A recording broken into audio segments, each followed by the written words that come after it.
talking about side jobs shortly. But first, we want to have a discussion about what has been happening a lot in the world over the last several years and decades, but more recently, the last several weeks, the Black Lives Matter movement.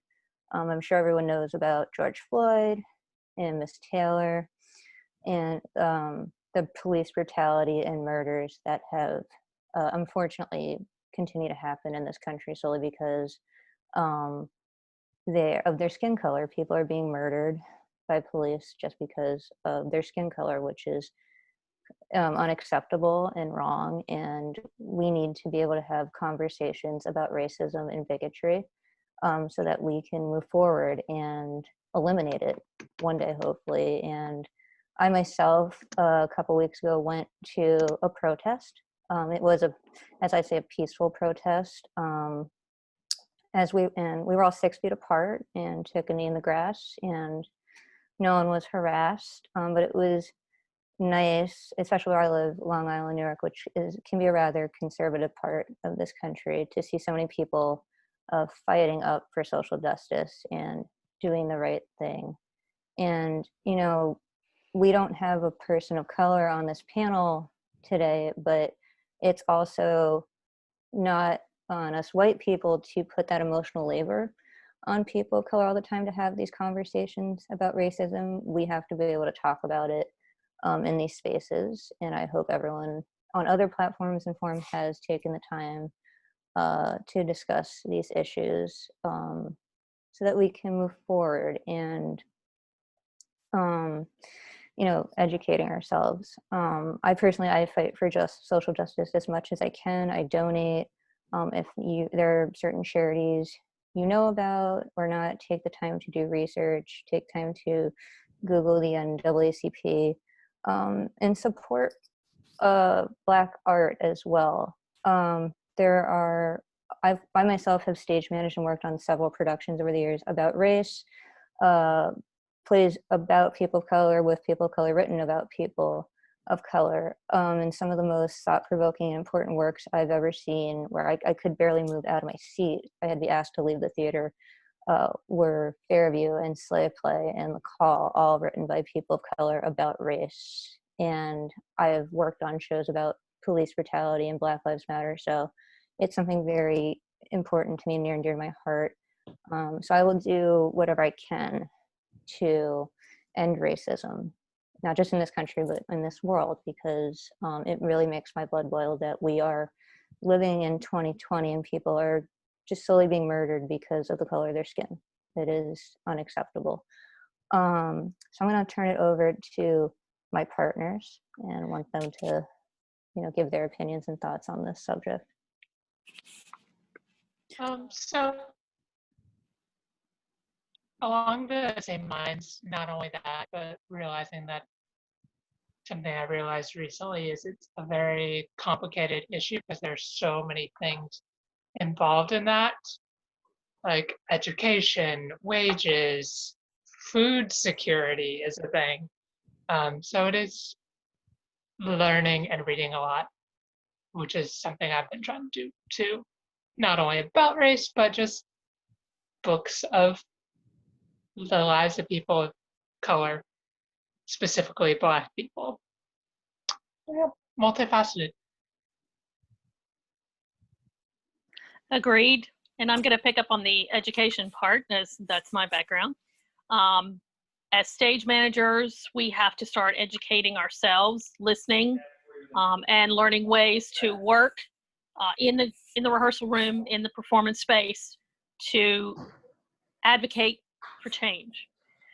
Most of us, I think a lot of us were involved with the Year of the Stage Manager panel last Wednesday that was led by Amanda Spooner, about starting to talk about Black Lives Matter and systemic racism in the theater and what we need to do to move forward to change. We'll continue that. We're reading White Fragility, and I know we're going to be talking about that in about a month or so. Several of us, I think, are signed up later tomorrow and Friday for the Broadway Advocacy Coalition's speaking on Black Lives Matter. which today is just for BIPOC, and then tomorrow and Friday, the rest of us will be joining in to listen and to start to offer ideas for moving forward in theater as to how to handle Black Lives Matter and systemic racism. So educate yourself, look for programs near you, look for programs online. This is going to be a rapidly changing movement, and I think that we as stage managers need to have our ears open and our mouths closed to be listening to what needs to happen so that we can help start affecting some change. And that's part, like, I think all 4 of us are signed up for the next 2 days programs. And that's what tomorrow specifically is, I believe. It's for listening. So we get to do just that. And I think for taking that forward into, say, a rehearsal space or a performance space or a show in general, I think that's what people have to be more conscious of, is the listening part and not being reactive necessarily, but sort of taking it, comprehending, I think, what's being said to them. Like, don't just have a snap reaction to things. And also there was a post on a couple of different Facebook pages saying, I follow a few different theater Facebook pages, Stagehands being one of them. And there's a posting about terminology and things that may need to change. And that's definitely gonna be a conscious effort. There were things on there that I had never even heard of, that's for sure. And I'm not making, that's not an excuse or anything, because obviously somebody says them somewhere still. But that's going to be a big thing, I think, is making sure that we take into consideration what it is that we're saying. So Yeah, and as Taylor said, be careful and conscious of your dialogue. Also, I put the Eventbrite link for the next 2 days in there. It's free to sign up. It's probably going to just be on Zoom. So if you are available, then please try to watch. I think they're about 90 minutes each. What I was saying about dialogue, going back to that, I was a production stage manager for an out-of-town tryout in Boston a couple years ago about a show about race written by a Black man with Black actors about systemic racism and Black Lives Matter. And if anyone is from Boston as color knows Boston, Boston is an extremely racist city. So the fact that we tried it out there was also very new to the play, and we had a talk back after every performance because we felt that was necessary, especially because we had a lot of white people attending the performance. And one night a woman said to the playwright during the talk back, you know, I'm colorblind to society. She doesn't obviously condone racism, so she said she was colorblind, and the playwright said something very important, which I think was eye-opening for a lot of other people in the audience, and also people on the production team who might have not heard him say it. He said, I don't want you to say you're colorblind. You know, I want you to see me, and I'm saying it as the playwright, a tall, Black, gay man, but you're equal. So see that, you know, the playwright, see people are who they are, you know, tall, Black, short, trans, gay, but they're equal because we are all equal and important. And so that right now the focus is on Black Lives Matter, and we have to continue to fight for social justice and, you know, listen to them and stand up for them and do what we can right now to eliminate racism. So does anyone have, you can turn your cameras and your mics on, but does anyone have any questions or comments, opinions about the movement right now? I think for me, as I told you, it's a bit different for us to experience it, as it's not happening exactly the same way this side. But from my side, I've been trying to train myself and learn as much as I can to be able to be involved and to act as an ally where possible. And I think by us stage managers, especially, in rehearsal rooms going forward, making sure the terms we use and stuff. I think that will be quite interesting to adjust, and I also think it's a very good thing to do to go forward. Thank you, Dion. I think that probably, and you guys have probably already thought about this, heard about this, saw it, read it, whatever.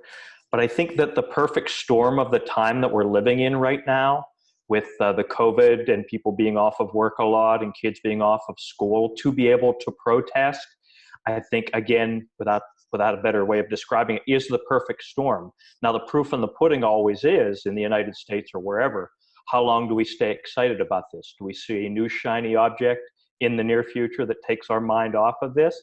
And obviously none of us have the answer to that. We'll see soon enough. But, legislation, those wheels seem to be in motion.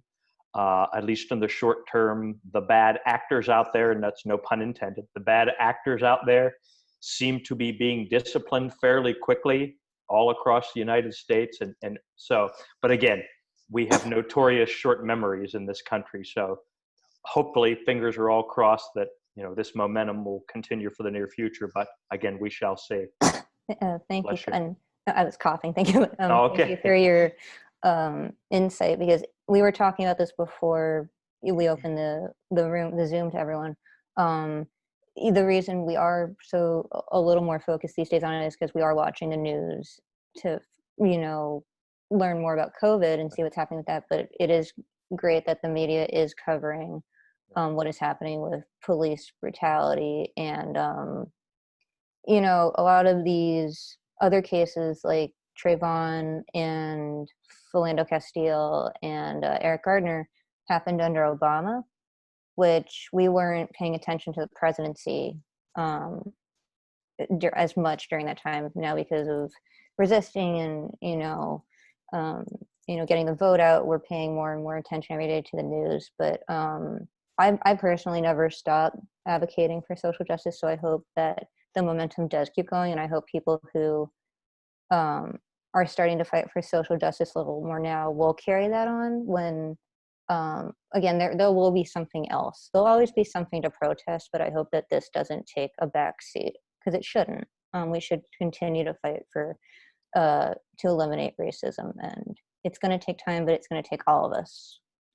And also, as we, excuse me, as we all know, and I don't mean to, again, no pun intended, I don't mean to be more dramatic than needs to be at this time, because we certainly don't need any addition to that. But, until the trial happens, it seems like we watched a man being murdered in 9 minutes in full view of a camera. And we've also seen a multitude of other, whether they were unaware, which how can anybody be unaware that people are not filming them? There was a young lady on the CNN Cuomo show last night who was pushed to the ground, if anybody saw that, and cracked her head, and that was filmed. The elderly gentleman that was pushed down, and all these things are being filmed now. So what about, or well, they didn't really do this and they really didn't do that, don't have a lot of legs to stand on anymore. So obviously that's a huge difference in what we're going through right now as well. Absolutely. Thank you, Scott. Does anyone else have like to share their thoughts? Or type them in if you don't want to vocally share. No? All right. Well, thank you for joining us for that part of this session. We want to continue. We will continue the discussion offline, and we hope that if not with us, you will continue to advocate and fight for social justice, because you clearly see how important it is. On that note, I think we can all take like a breath in just a minute to just kind of not put it out of our sight, but just we're going to talk about side jobs now, and which is there's our original reason for being here today. We're going to talk about side gigs and side jobs because everyone that works in this industry does have a side job. Broadway professionals have side jobs, whether they're teaching or working in another industry. They are not just solely working on Broadway productions as their way of bringing in income. I myself, when I'm not stage managing or doing production management or other projects that fall under marketing or managerial responsibilities. I coach golf. I've been an athlete my entire life. I played golf my entire life, and I wanted to have a side job that reflected that passion and that other part of my life. So I have coached golf professionally to mostly children between the ages of 3 and 17 in New York City and here on Long Island, where I am. And I don't do it as much anymore, but I was doing it for a while, where I was able to make it work with my theater schedule. I also dog walk. If you like pets, pet sitting, cat sitting, dog sitting is a great side job, and it's very, very easy. And it's really great money. You have to make your own rate, obviously, and feel confident in what you're asking the person to pay you. But if you like pets, if you like animals, cat sitting, dog walking is a very easy way, easy side hustle. And if you know the app Rover, it's free to download. That's a good way of getting new clients. I'm also a writer, so occasionally I will help people with their resume building. I've had a lot of those meetings over the last couple weeks since the symposium has ended for this year. So if you're a talented writer, if you're good at resume building, you can even do it on Zoom. I've been doing these Zoom calls, obviously. That's a good way to make extra money. And another skill set and another opportunity for you to feel confident at. And then something new that is in my life, I started real estate school before the quarantine began. We actually just resumed classes online last week, so we're doing it over Zoom. I actually found out in the last year a lot of actors and other stage managers do real estate, are real estate agents on the side. And it is 24/7 like theater, but you get to make your own schedule and you meet people, and it's a totally different industry and skill set, but it's so invaluable. And I'm actually seeing crossovers of how I can use real estate in theater and vice versa, just from the classes I've been taking. So I should be finished with that in a couple weeks. And then once I take the state test, I can begin, starting that new career in my life, which I'm very excited about. But yeah, I think it's important to have a lot of different things in the mix. Just for me personally, I like to have a lot of different opportunities in the mix, because you never know who you're going to meet and where you can apply these different skills in your life. So yeah, there's good crossover.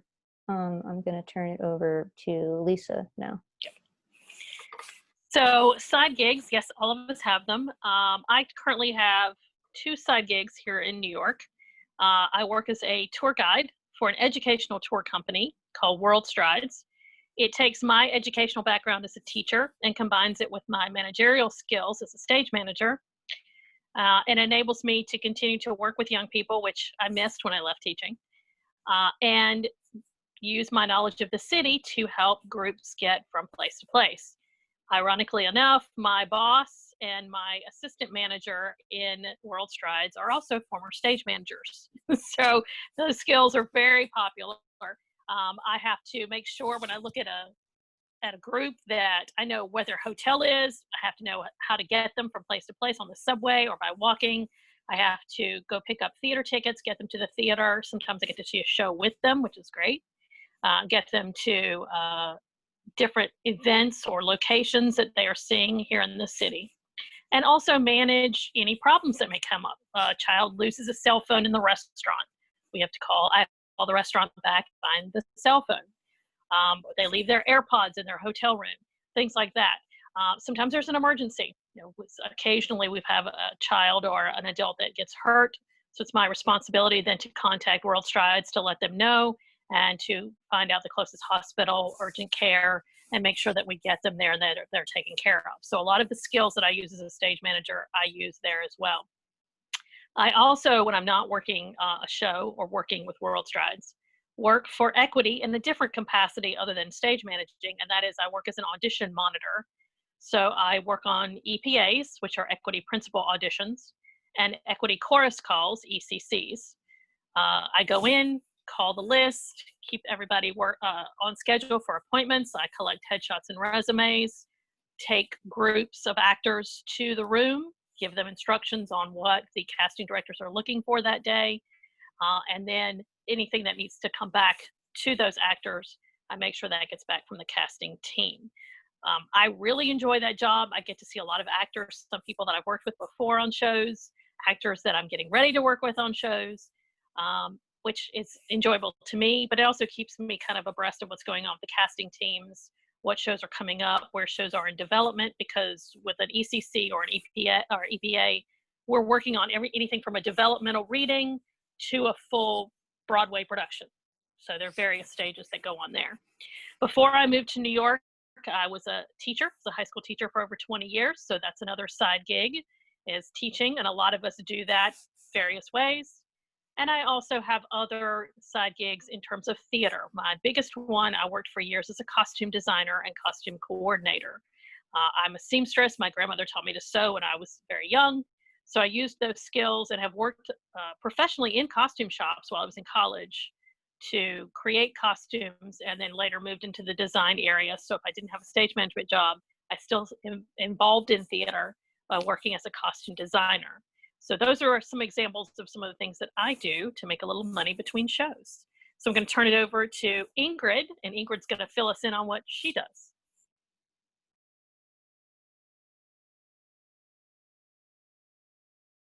Ingrid, you're muted. That's the first time that's happened. So generally before this, I'm lucky enough that most of my side jobs are theater adjacent. So when I'm not stage managing or working on events, I've done front of house at a location in New York City at a college, which ended up getting that through a stage manager on social media. And then my main one that's pretty flexible is I work as a personal assistant or office production assistant, depending on how people like to view it, with someone who also is a stage manager, but mainly for television and produces large events. Sometimes I do those events as well, which helps if I'm available, but most of the time I'm working with her in the office, personal needs, sometimes paperwork for events, but primarily personal, running errands. And it helps to be a theater person as well, because there is a lot of theater connections there. Sometimes we're looking up show times, tickets, who's in what show at that time. It runs the gamut. I'm always surprised, and luckily, because that my employer knows that I am a stage manager, it is flexible. So when I'm available and she needs some help, we make that work out with a schedule to agree on how long I'm going to be either there in person with her, or she's away in a meeting and I'm doing other things. Smaller things, done electrician work, programmed a light board. The weirdest one is working a historical site in high school and college, which I got because I started out as an actor and interested in theater, and then got hired, and a lot of working with groups, managing groups, logistics. Currently, however, as a complete, well, maybe not complete 180, I'm working in retail. My interview, I talked mainly about theater, but started out hired in the front end, so the customer service end, which the people skills of being a stage manager is vastly important in that, but also the multitasking. Running a register, sometimes you have people asking you questions, you're also trying to bag and get change for your register, look something up if for some reason the barcode isn't there, make sure your area is clean. And that's just the areas of that part that I was trained on at that point. Currently in the retail, I'm dealing with stocking. So when you're on the floor putting things on shelves, you might also have customers ask you where something is, so you multitask with that.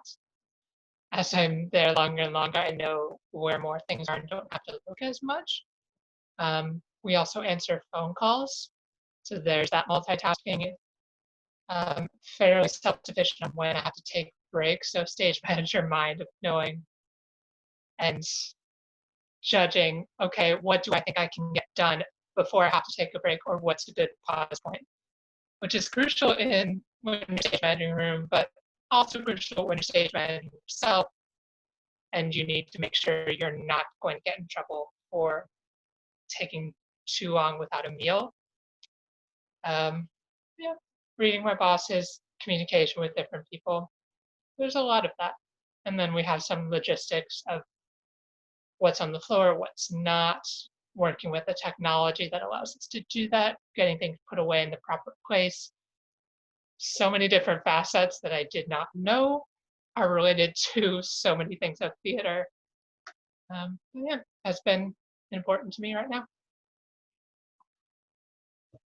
And I will turn over to Taylor. So most of my side jobs are in live events. So I don't have a whole lot going on right now, but I work primarily at the Tillis Center on Long Island. It's at the Long Island University campus. And I also work at Adelphi University in similar capacities. They consider you a crew member, and then you may specialize in something per show. And what I mean by that is you have a master electrician per show. You may have a video person, your audio person, your A1, A2. I will tend to work as the video person. And in that, it's either setting up projectors, computers, and video screens and/or entire video walls that you're taking out of the road case and then actually snapping together and everything. I've also done follow spot there. More recently, in the last, not including these past 3 months, but I guess 6 months or so before that, I was doing crew chief, production coordinator, and production management type of positions there. And that definitely brings in the problem solving skills, assigning appropriate people to certain tasks and things like that. You have to know who your crew is, especially as the crew chief, and know what it is that they can and cannot accomplish on their own or with other people. And it's similar at Adelphi. You're a little more hands-off at Adelphi, I would say. Tillis, you're pretty much going, whereas Adelphi, you do have more time to sit.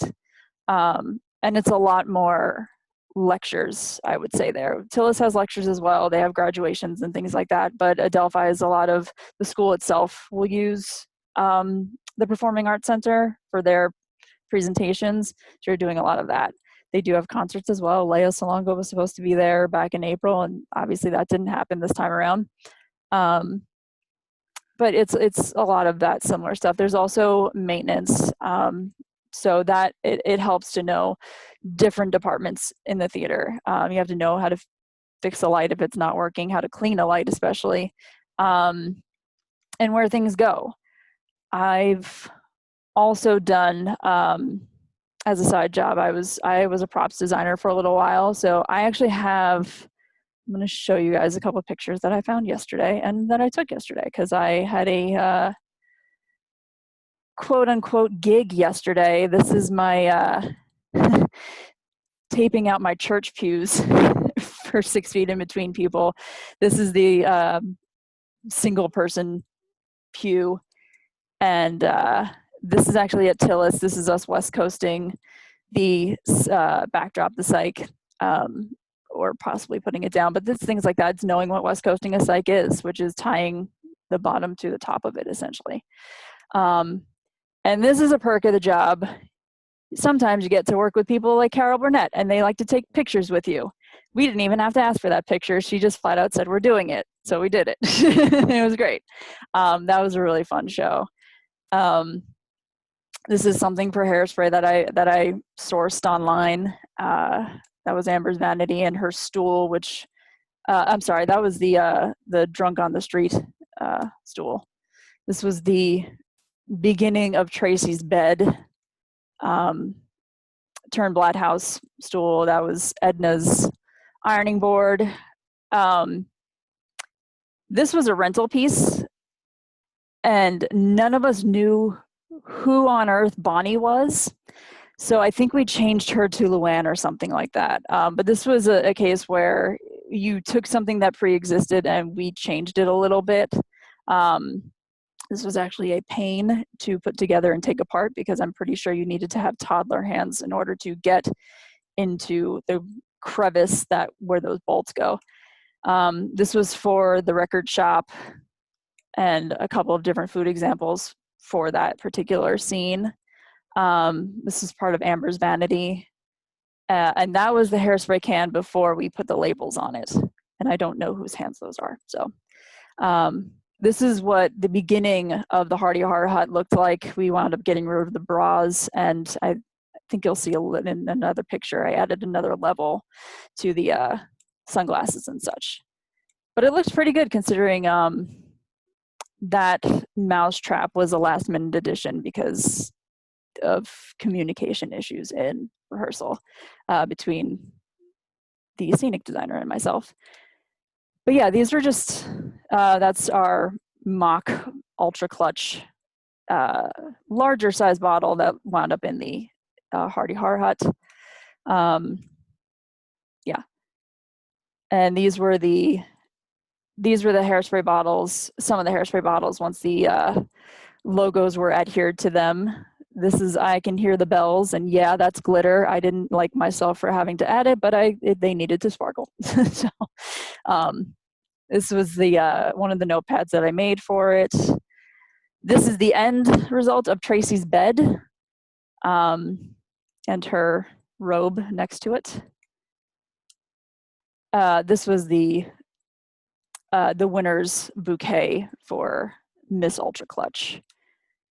This was Penny's chair, which I will admit was a failure. It never went well. I was also a crew person on this show in addition to the prop designer, so this was always a work in progress as far as I was concerned. These are the rats on the street that dance around her feet at the top of the show. And again, this is their preset, what we wound up using for the record store and the bash and everything like that. This microphone used to be a bubble wand, and I think I got it at a dollar store. Same with these batons; those were bubble wands, and those were the police batons that we used for Big Dollhouse. This is Turnblad House. I didn't hang this paper, so the wrinkles are not my fault. And this is just Edna's station and everything. I'm particularly proud of the LIRR runs near normal for full service promise today, because that was actually everything that you see there was used in Guys and Dolls, which was the show prior to this. I designed that show as well. So it got used again as set dressing in the Turnblad house, and anyone who's ever taken the LIRR knows that's not ever true. So Yes. Also, but Hairspray takes place in Baltimore, right? yeah, but you couldn't see it from the house. Well, no, I know. I'm just kidding. Trust me. I'm just kidding. I have stories about Hairspray that I could tell you, but that's for another webinar. I love that you reuse the props. Oh yeah. Yeah, and that's also, it's just being resourceful, which is a stage management thing too. Just take what you got.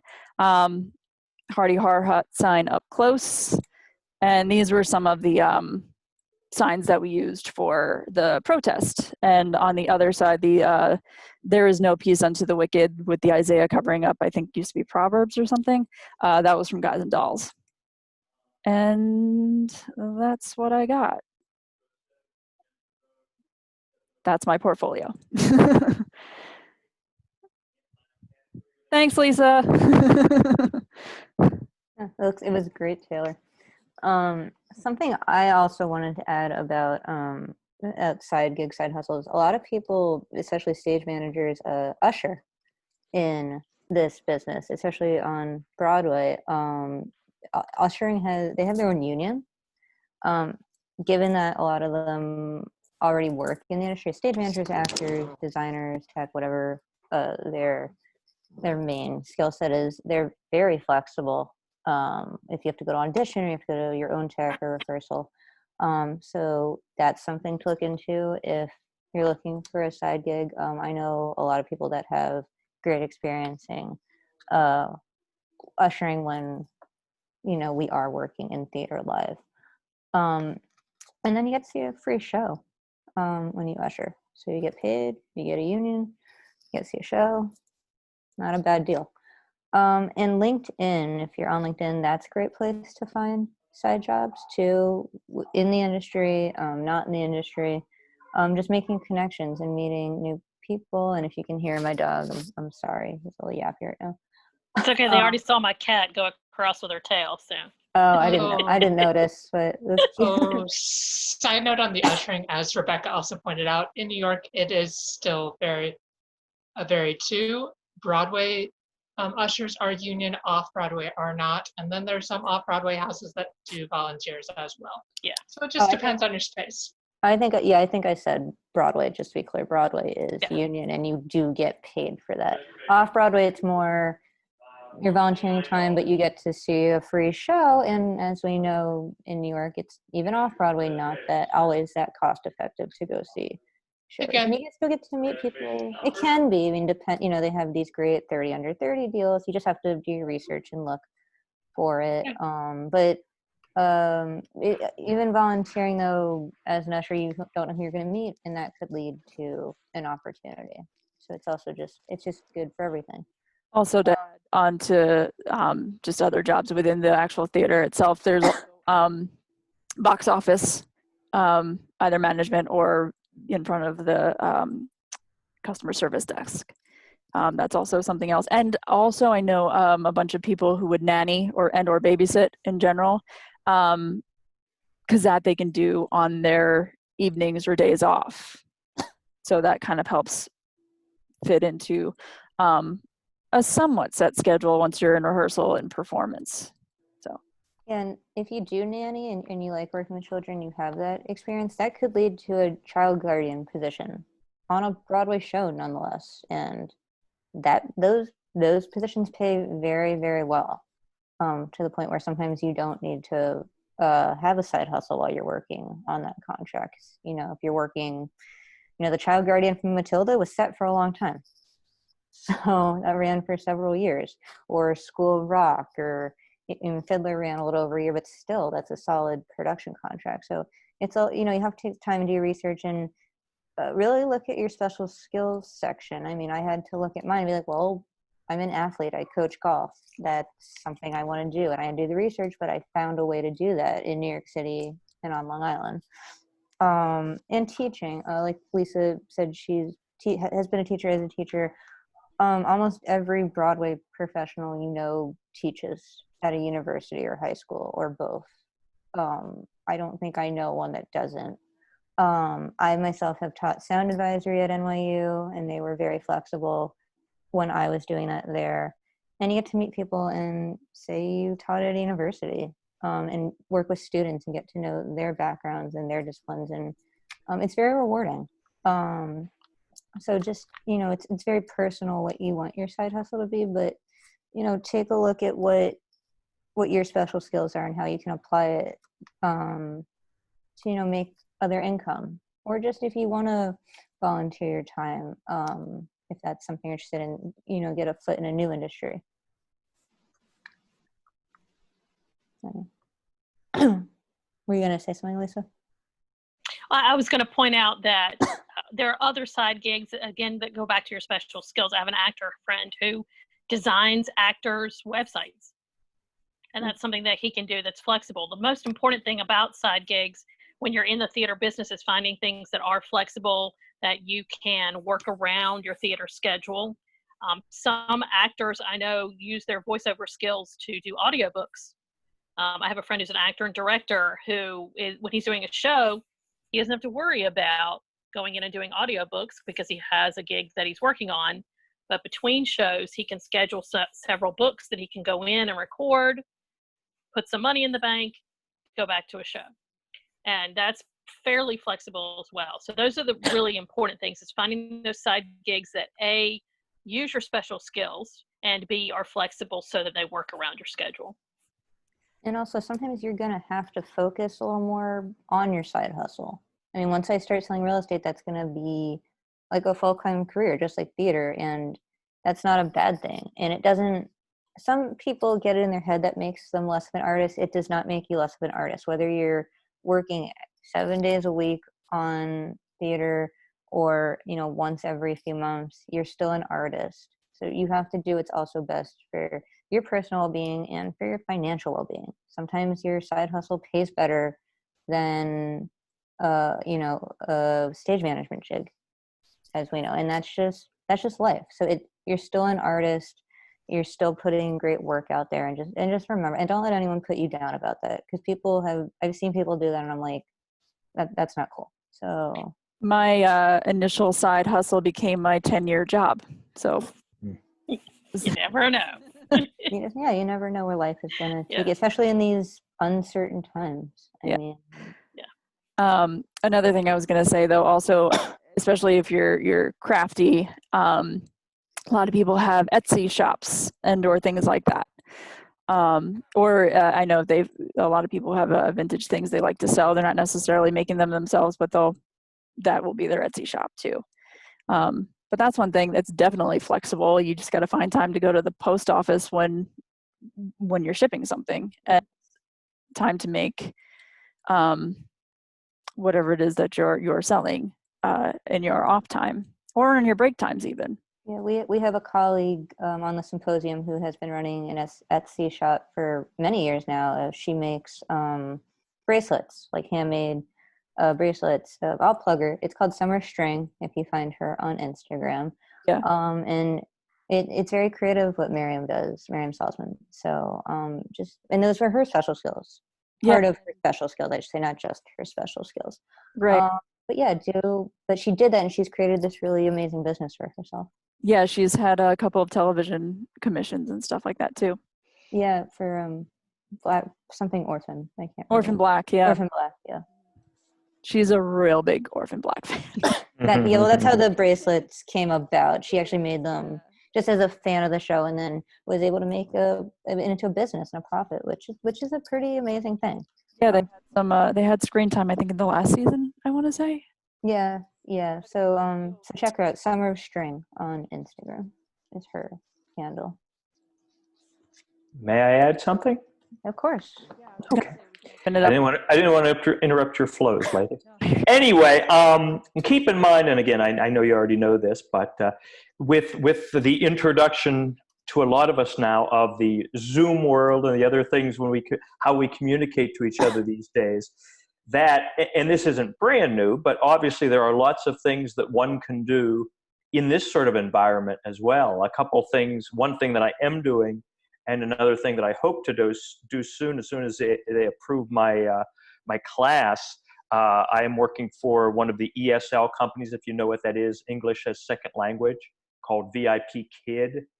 And then I'm also waiting for my class to be accepted as far as what they call OutSchool, if you've heard of that as well. Now, as you can imagine, when everything's shut down all over the United States and abroad, a lot of people are being drawn to things like this. But again, especially for those who are theatrically minded and who have skills that they can teach, mostly to children.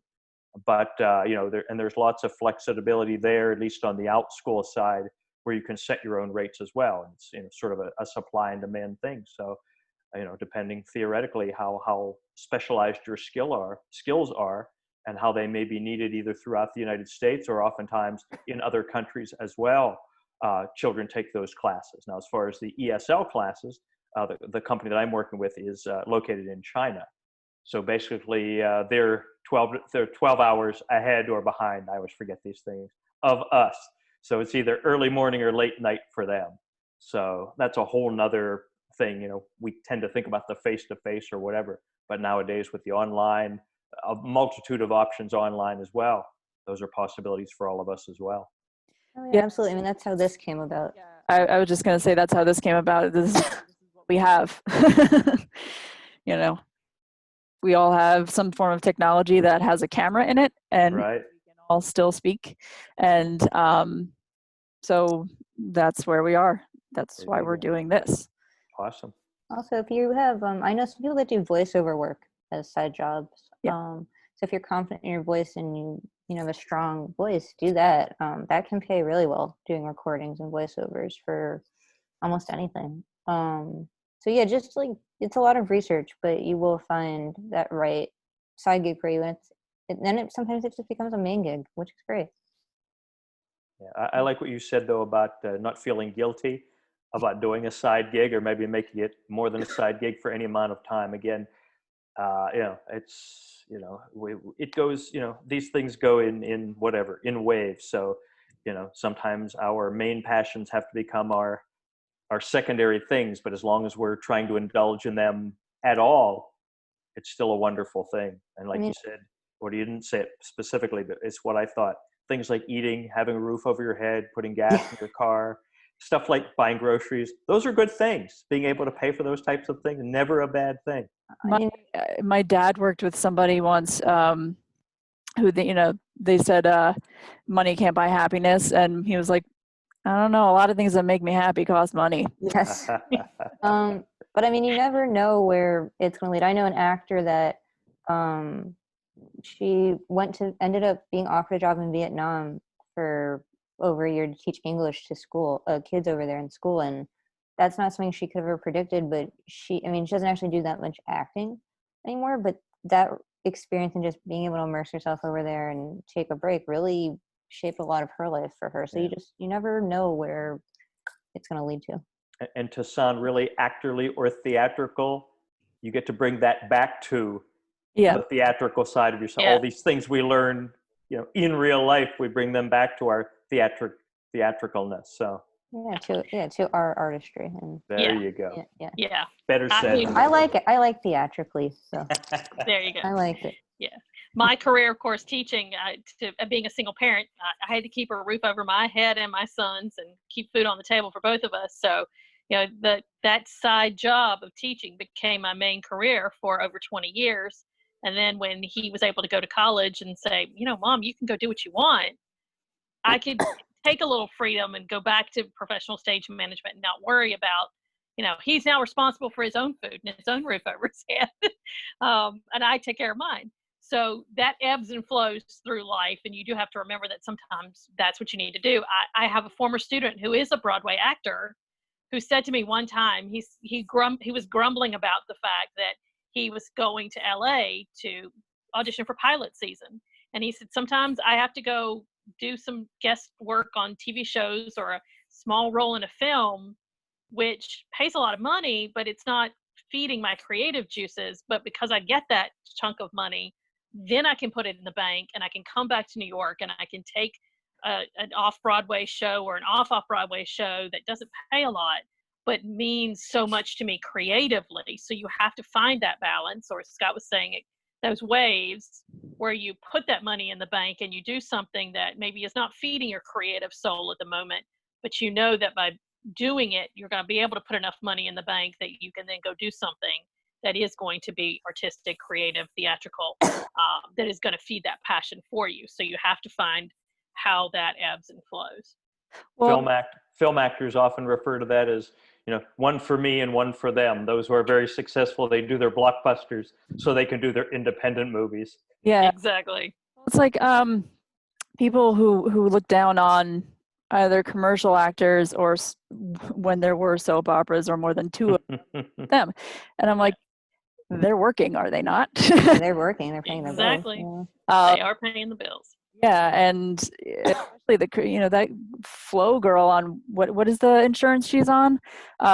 Progressive. Oh, yes. She's doing fine. Yeah, I'm an improv guy, so she's like a goddess in the improv community because that is her background. She's an improv Very actor. talented. No, she's very talented. She is. And I would call that her main gig, not knowing her, but she's done other movies as well too, so she's got time for both. So And what I was gonna say is, if your first hat you wear as an artist is stage management or acting, and you're in between gigs. I myself, several years ago was in between stage management gigs, and I had almost a month in between. And I felt I needed to do something creative while I was, waiting for the next one to start. And I started writing, which has now turned into another professional job for me. So don't be afraid to create in different ways that aren't the first hat you wear in artistry. Because I didn't really think until I started just typing on my computer dialogue, I would be writing full-length plays and writing essays and helping with resumes. So just get out of your comfort zone with your other skills in that, and then it won't feel like you're not creating, you're just working a different muscle.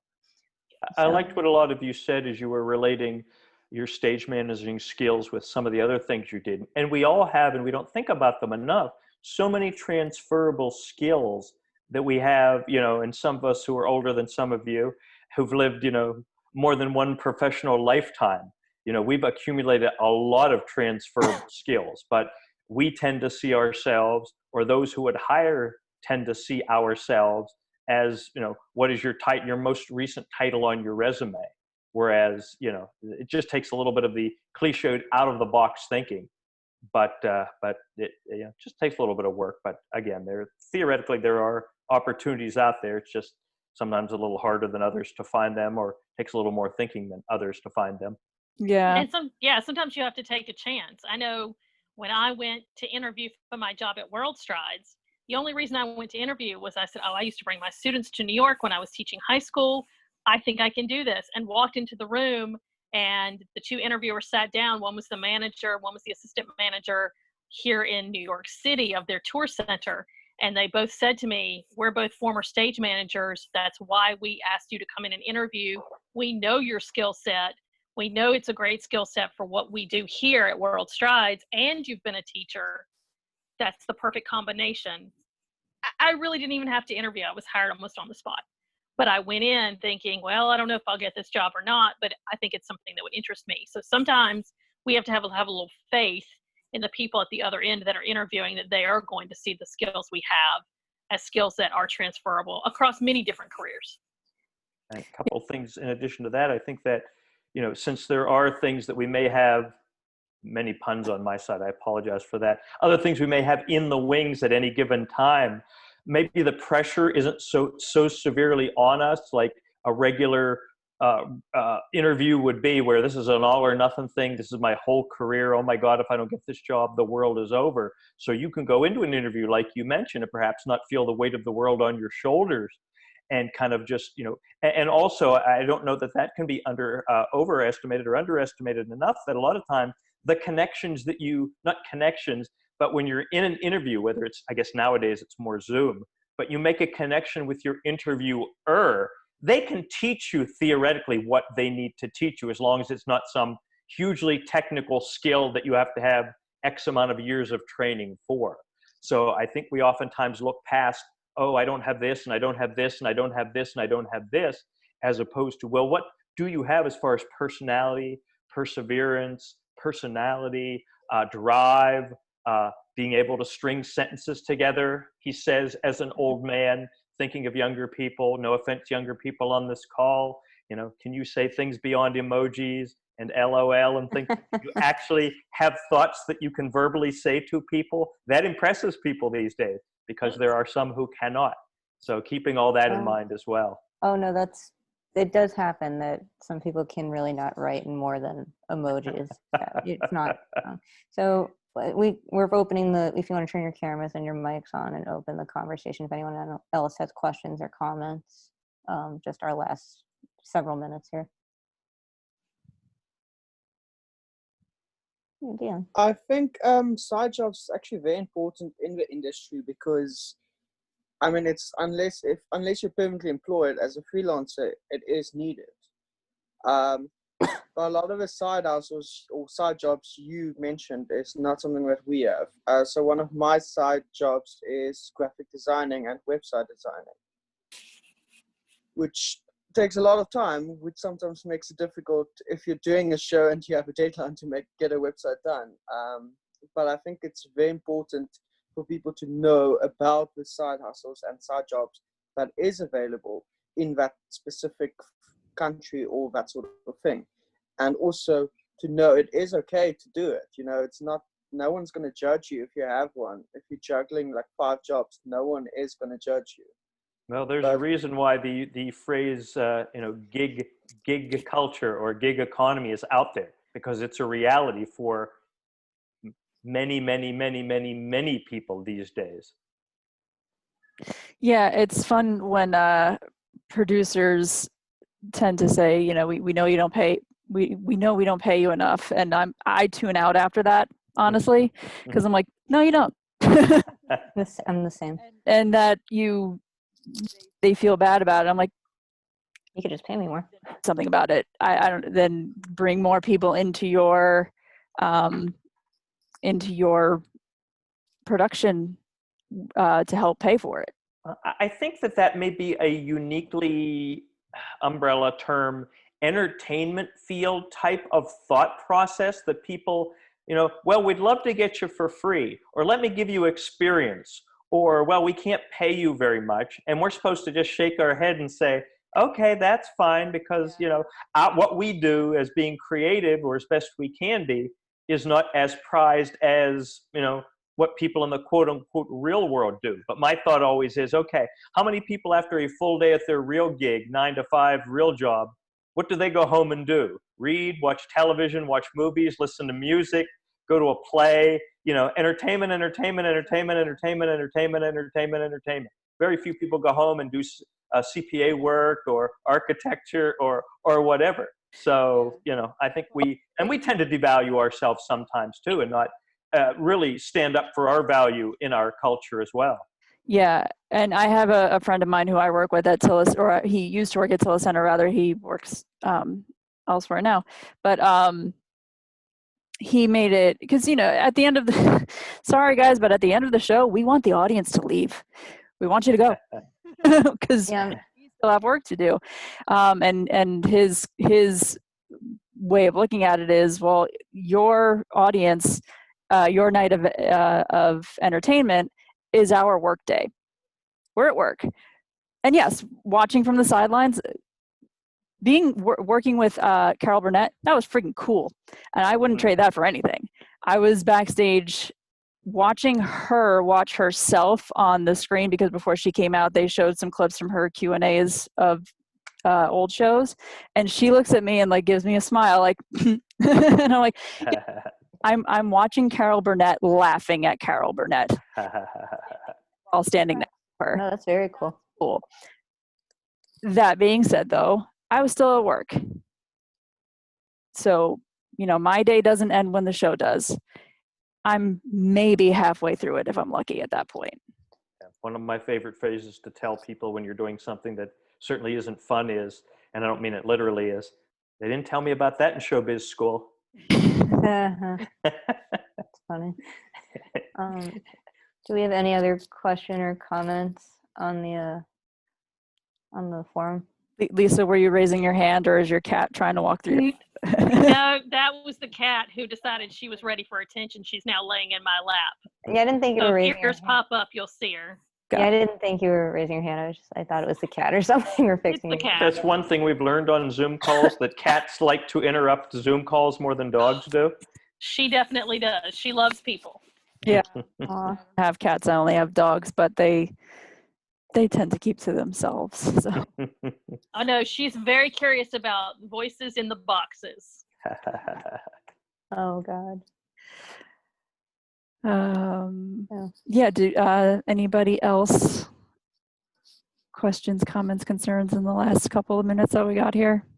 Real fast, since I'm kind of new to all of this, I'm just curious. Are the majority of you from in and around New York? New Yeah. York. Okay, cool.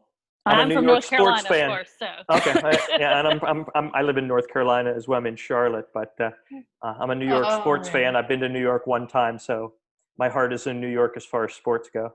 Yeah. We Yeah. all Go Yankees. live. So I picked the bad New York sports team, so I don't have any joy in It's my. okay. My son would say, "Are there any good ones?" But God, the Yankees aren't good enough for him. yeah, the he Yankees doesn't would like tend to. baseball. Oh, Okay. okay. I doesn't have to Remember, worry my about son it this was year weird. so far.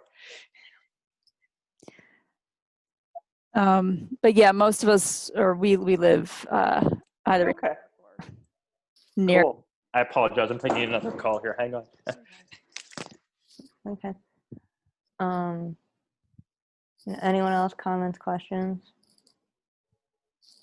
No? Or any about, I think it would. sorry, Dan, what I would you want to say I think it would be actually good if we could like kind of pull up a sheet of available side hustle jobs that stage managers and stage theater can do, that we can recommend. Or well, not we, but I mean like maybe you guys, like a sheet that people can just reference to go like a dog walker or a teacher or something, so and say this is the approximate time that it will take and stuff. So for other people, like trying to find a side hustle, it can be a document that they can refer to, and I mean it can maybe be an open document that everyone can add to, like this is work for you, this work for me type thing. Do you mean specific places or types of jobs? I mean types of jobs, like saying like front of house or a dog walker or some, just like mentioning this is the type of side hustles that can be done while you are a theatre practitioner. So that anyone, and especially young upcoming who is starting out, who is young freelancers, can go, okay, cool, I need to make some extra cash. What can I do to make extra cash? Instead of just going like, okay, I need to leave the industry to find another job. You get, if that makes sense. Yes. Yeah, that makes sense. I think that's a great idea. Yeah. we'll talk about that after. Yeah. We can look into it. Yeah. What was I going to say? I don't know. That our time is coming to a close here. So that being said, we are asking $6 of everyone. So for those of you who have not, please go to our GoFundMe link, which is in the comments. It's in the chat at the top there. We appreciate it. And a portion of that is being donated to Black Lives Matter. And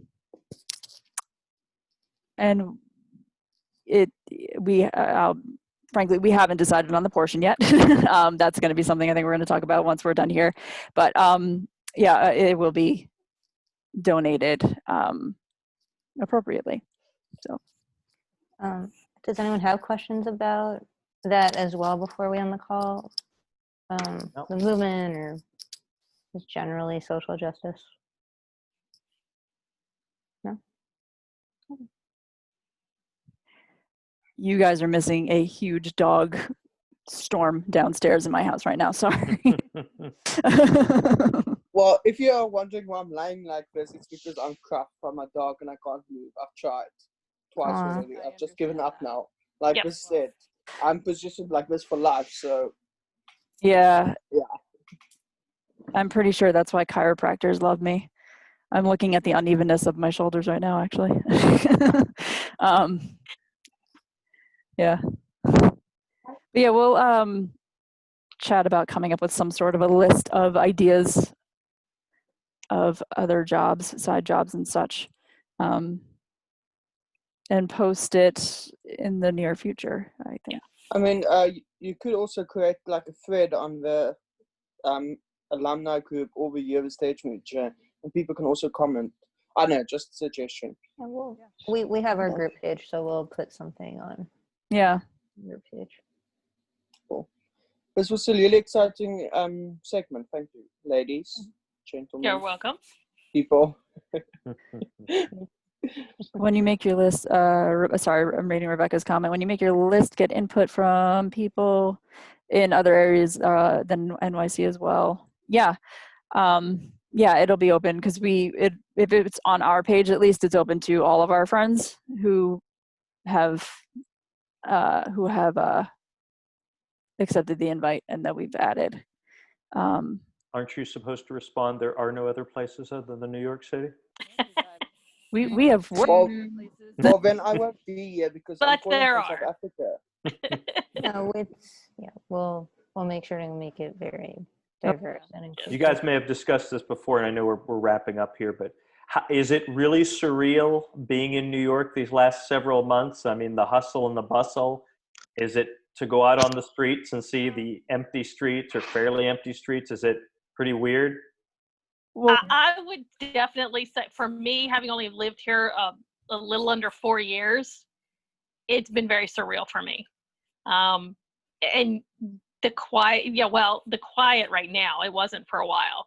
I don't live near a hospital, but at the worst part, I heard sirens all day long. That was very surreal to me. But yeah, there is no hustle and bustle right now, and that is bizarre. yeah, I think for me, because I'm not in the city proper, I live on Long Island. Mhm. Not being able to go there has been interesting, to say the Yeah. least. Because even if we or when we do start going there, I like I said, that you saw the headline of the newspaper that I had made about the LIRR. I don't know how willing I'm going to be to jump back onto a train in general, but I can always drive. So at least there would be that option once things get going again. And I'm the same as Taylor. I live on Long Island proper as well, and I actually live even further out than she does. So I haven't been in the city in almost 3 months, and I haven't been on the LIR in or in a subway or anything like that in almost 3 months. So it, like she said, I'm slightly apprehensive about sitting on the LIR for 2 hours and then walking around, where I have to go and getting on the subway if I have to take the train that day. And I miss it terribly, but I'm also being very cautious about it. Yeah. Understandable. And one more Yeah. New York related note for anybody who might be interested and didn't know already. On video on demand tomorrow, a movie called The King of Staten Island, Oh, starring Pete Davidson from Saturday Night Live, goes pay-per-view. So if you're and Judd Apatow directs. So if you're a fan of any of them, seems fairly promising, but since no theaters for any of us, no movie theaters for any of us for the last 3 months either. So that's another reality we're living with. So. Well, to tie into that, Ingrid and I did Miracle on 34th Street back in December together, and one of our kids is in that movie. Oh, That's okay. cute. Cool. So I'll probably watch it at some point. There you go. All right. Well, What thanks about it? everybody. I appreciate it. Thank you for welcoming me. I enjoyed myself, and it was So- awesome hearing from you guys. Everybody take care, and as I say to everybody, stay physically, mentally, and financially healthy if you can. Thank you, Scott. Thank you. You're Thank you, welcome. Scott. Doing our best. And All thank you righty. for Have a joining wonderful us today, evening, everyone. Thank you. You too.